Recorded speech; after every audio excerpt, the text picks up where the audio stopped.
Okay, look, don't get on my case about the fact that I'm not in my usual 11th Doctor getup. I just didn't feel like busting it out today. And besides, some crazy woman blew up my fez.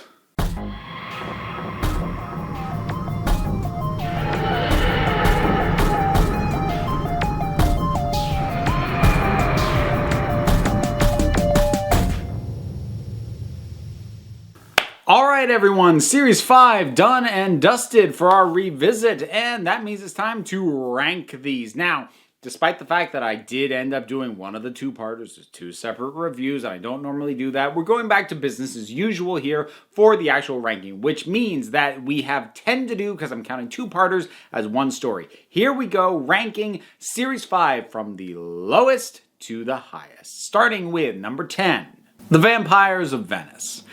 Which, honestly, if this is the worst it's got, it's not that bad. It's not terrible. I just have almost no highlights to give this thing. It's got really good music in it. That's about all I've got on this one. It doesn't really have anything that is the, oh, well, it's got that. It's got a couple of cute lines, but the monsters aren't a great design. The consistency of how they even behave and react to things like sunlight it's not there because it varies from instance to instance. The whole mommy's boy thing didn't really work for me. Where things are with Amy and Rory's relationship, it's a necessary step towards them getting everything sorted out, but it's a weird, awkward step that I don't really enjoy, and just there isn't a lot for me in this one. Moving up there to number 9, Victory of the Daleks. Now, this is an episode that has some stuff I like, but it is counterbalanced by stuff that doesn't really work. So, first of all, if you missed my review of the thing proper, I do in fact like the new Paradigm Daleks. I think the visualization may be a little garish in the coloring, but I think the concept is solid. The execution and how they were brought in, maybe not the best, but I like the fact that the Daleks basically won this time. I like the Doctor's interactions with them. Amy's good. The Winston Churchill character is good. But then there's the whole artificial, android guy who fake invented them, and he's a bomb, and then he's not a bomb because he feels love, and there's Spitfires in space. And just, the pieces don't quite fit together, and the ones that aren't that good do drag down the rest, but there is at least highlights in this one, which is more than I could say for Vampires of Venice.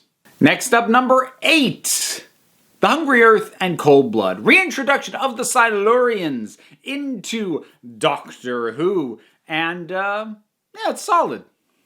It's not great, it's not bad, it's just solid. The performances are probably the best thing here, and some of the guest characters, Nazreen is especially really good, but the Silurians are well performed and executed. The Doctor's on his game for this one. There's a couple of dumb lapses that characters have to basically facilitate the plot moving on, but also the loss of Rory and Amy's acting of that, both the loss, the pain of it, and then forgetting it, really well done. So again, a little bit like Victory of the Daleks, some highs, some lows. The lows aren't as low as they were in that one, so that's why this one gets a slightly higher position. Number 7, The Beast Below.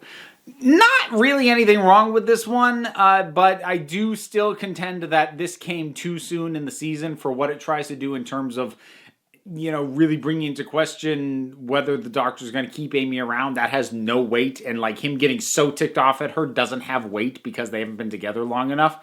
And the overall concepts, some of the stuff is thrown in here kind of haphazardly in terms of, the Smilers, they look cool, but they don't really do much. The Space Whale is just, it's a concept that might just be a little too weird for the political points that are being made. That said, the political points are actually kind of interesting as far as what if people could make the selfish choice and then not have to live with the consequences, which is basically the system that gets set up. I think there are some interesting commentary, some interesting concepts going on there, and I do think the performances are all really good. And I also like Liz 10. I kind of wish they'd figured out more to do with her in later episodes and bring her back, but she was fun. Next up, number 6, The Pandorica Opens and the Big Bang.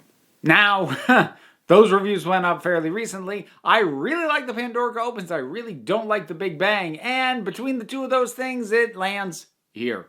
So, without reiterating every single point, the Pandorica opens was a really cool setup, a really neat concept, the bringing together of all the enemies, the idea of locking up the Doctor, and it just left things in such a state. How could we possibly get out of this? And then the Big Bang was so focused on tying up all the logistical loose ends, it really doesn't work emotionally as a story until the last 8 minutes. Those last 8 minutes or so are quite solid, but prior to that, the tone is all over the place, and even the logistical solutions aren't as clever as they think they are. It's just a whole lot of things of convenience. Things are there until the plot doesn't need them anymore, then they just get dropped, like Little Amelia.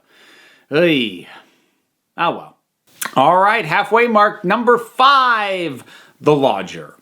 It's basically Doctor Who as a live-in sitcom, and I enjoy it. I find it fun. It's fluff. There isn't a heck of a lot to it. There's not a lot of meat on the bones of this thing, but it's a tasty little treat of an episode as far as I'm concerned. I do like James Corden. I find him quite endearing, even though I don't like a lot of the stuff he decides to put himself in. He himself is usually a welcome presence for me. He's got really good chemistry with Matt Smith. There's some cool imagery as far as the image is used to lure people up to try and get them to pilot the thing. I learned thanks to my commenters that Matt Smith is actually that good at football. So it's cool, it's fun, it's light, but I enjoy it. Number 4, Time of the Angels and Flesh and Stone. Okay, we're getting into some good stuff here. And yes, I have my nitpicks about this in terms of how the angels behave and how they're used. And there are some things and some steps that just undercut the tension. But when the thing isn't undercutting its own tension or breaking its own rules, then it is really good and very effective. The image of the angel moving was really cool and really effective.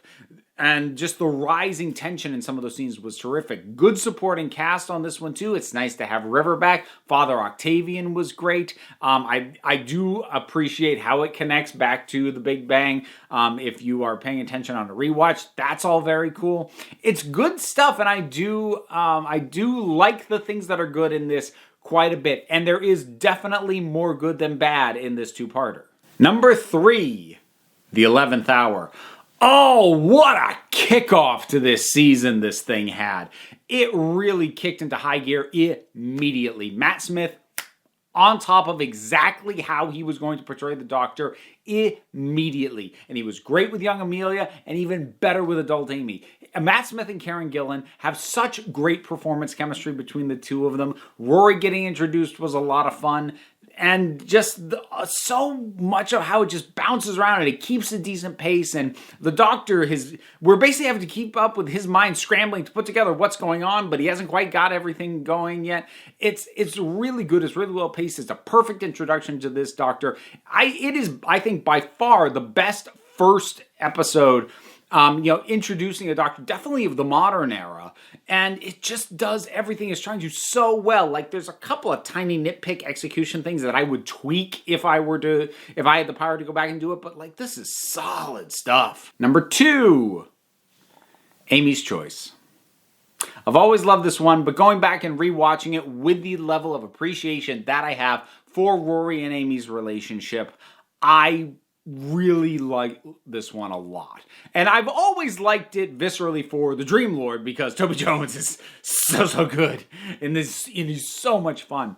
But the way this pushes Amy and to realize, what she really wants, and when the chips are down, what choice she's going to make. And that really does pay dividends not only later on, but it's important to the progression of her relationship with Rory overall, as well as her dynamic with the Doctor, because her dynamic with the Doctor is informed by the fact that she knows at the end of the day, she's going to choose one, she's going to choose Rory. And firmly establishing that, I think was a really good call, and the story they used to do it is really effective and really fun. And finally, number 1, in my opinion, the best episode of Series 5 of Doctor Who, Vincent and the Doctor.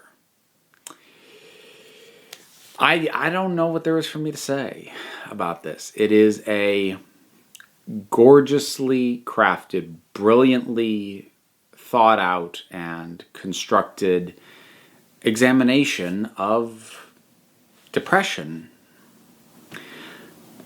for someone suffering it, and for the people who care about him and can only do so much to help. It is a terrific celebration of the importance of a life, while acknowledging that depression is a battle that some people are going to lose no matter what. But that doesn't make it not worth it to be with them, to care about them, and to add to their pile of good things. This is a singular piece of work. It is important beyond even the scope of Doctor Who. It is an important artifact in representation of depression, a realistic look at it. I get a lot out of Doctor Who. I would not have expected something like this from this show, as much as I love it. I'm really wonderfully touched that my favorite show managed to do this. That's why it's my number one pick. How would you rank the episodes of Series 5 of Doctor Who? Whatever your ranking is, drop something down in the comments. Let's talk about it. A bunch of stuff to do down there as well, because there's buttons, links. You can support me on Patreon. Greatly appreciated. It helps me cover my bills. Plus, in addition to that, the like, the subscribe, all those things help boost me in the eyes of the algorithm. We must appease it lest it wipe me off the face of the earth. So please help me out. Click on things, buttons, comment, or don't. I appreciate it, but I'm not going to tell you what to do, because at the end of the day, you're the council. I'm just running the meetings, and until next time, this council is adjourned.